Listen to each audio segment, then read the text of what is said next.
반갑습니다. 대기업 시청자 여러분들, 그리고 일동제약 주주님들. 일동제약 같은 경우 이번 1분기 실적이 흑자로 전환이 되면서 이번 분사로 인한 이 R&D 성장 모멘텀까지 좀 유심히 보셔야 되지 않을까. 그래서 오늘 다뤄볼 내용은 1분기 실적 흑자 전환에 대한 이 내용과 이 앞으로 이 성장성에 대해서 좀 기대가 된다라고 볼 수가 있는데, 이번 1분기 바탕으로 어떤 부분에서 좀 기대가 되는지 함께 눈여겨보고, 현재 일동제약이 이 비만 시장을 사로잡기 위해서 임상을 진행 중에 있는데, 여기에 있어서 추가적인 모멘텀을 불러올 수 있다라는 것을 우리가 참고해 주시면 좋을 것 같습니다. 그래서 오늘 영상도 중요한 만큼 끝까지 시청해 주시고 좋아요와 구독으로 큰 힘 주시면 감사하겠습니다. 그럼 같이 바로 알아볼까요? 일동제약의 1분기 실적을 함께 보시면 매출액이 이 전년 동기 대비해서 3.4% 증가를 하였고, 영업이익과 당기순이익이 흑자로 전환된 것을 볼 수 있습니다.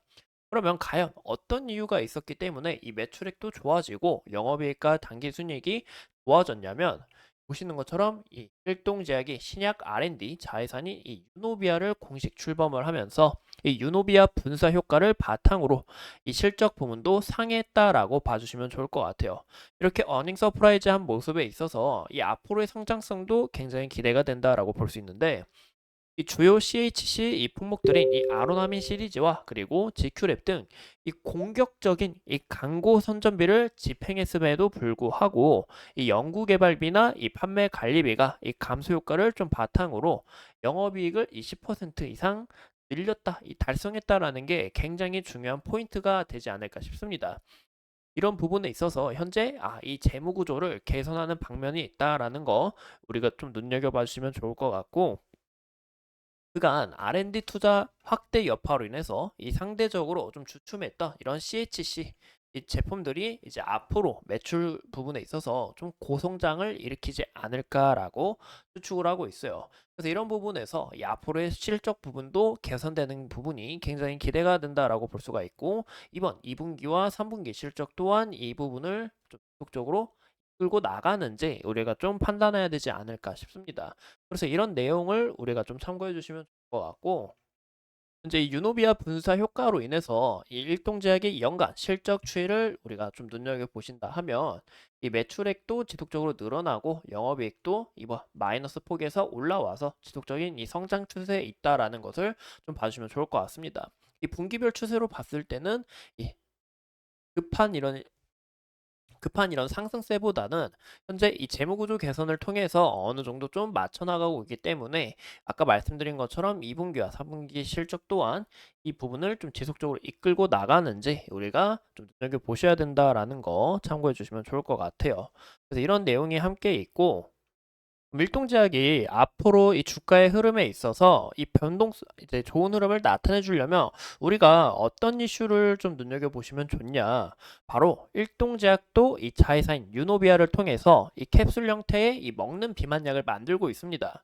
이 지난해부터 이제 임상 1상을 진행하고 있는데, 현재 이 비만 시장 규모로 봤을 때 2030년까지 136조 규모로 커질 전망에 있고, 이런 부분에 있어서 많은 기업들이 현재 이 비만약에 뛰어들었다라는 것을 볼 수가 있겠죠. 그래서 이런 부분에서 일동제약 또한 이런 부분에서 추가적인 성장 모멘텀이 나올 수 있다라는 것을 볼 수가 있고, 이번 유노비아는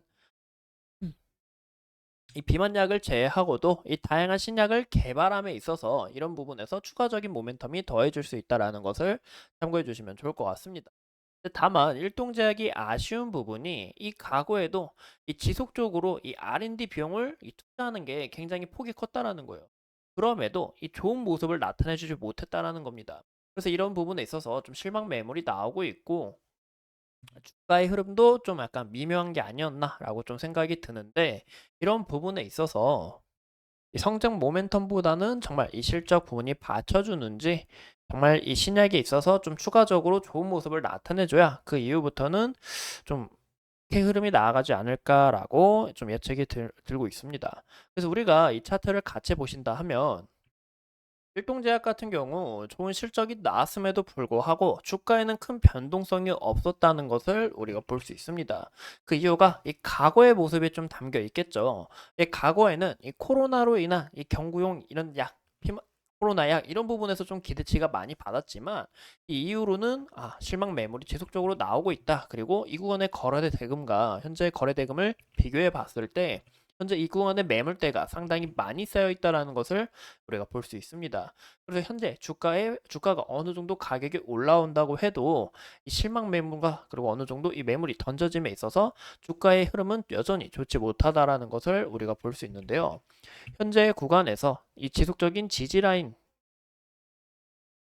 이 구간을 좀 돌파하면서 여기서 지지를 받고 현재 이평선이 서서히 이 긴 시간을 거쳐서 서서히 수렴하고 있는데 여기서 좀 추가적으로 이 거래 대금이 또 받쳐줘야 이렇게 좋은 흐름이 나타내주지 않을까라고 좀 예측을 해보고 있습니다. 현재 이 구간에 있어서 이 봉이 이 물량을 이제 소화한 이 음봉인지 아직 좀 보긴 어려워요. 왜냐 여기서 추가적으로 한 번 더 나올 수 있는 부분이고